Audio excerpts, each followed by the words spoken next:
We're discussing the Connelly case, the recent U.S. Supreme Court decision, which addressed the valuation of stock in a closely held business where life insurance was used to fund the stock redemption agreement.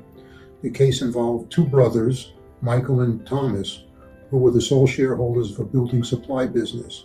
They had a stock redemption agreement that required the surviving brother or the company to purchase the shares of the deceased brother. To finance this, the company had taken out life insurance policies on each brother. Upon Michael Connelly's death, the company used the life insurance proceeds to redeem his shares.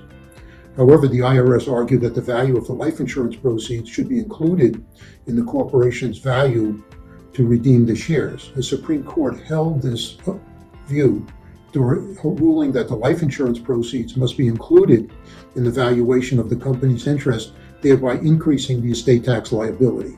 The inclusion of life insurance proceeds in a redemption agreement will cause the value of the company to be inflated, causing an increased valuation of the company's stock. The court also ruled that there's no offset for the redemption obligations. The court specifically provided that the obligation of the company to redeem the shares does not reduce the value of the life insurance proceeds. This is a departure from previous interpretations where such obligations were considered liabilities that could offset the proceeds. So now it is more important than ever to ensure that the valuation mechanisms used in the stock redemption agreement are based on bona fide audits.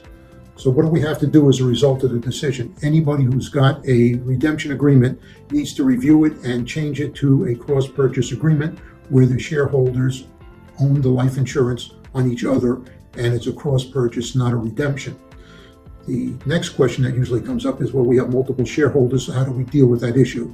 And that can be addressed very simply by setting up an LLC or a trust to own the life insurance proceeds of the shareholders.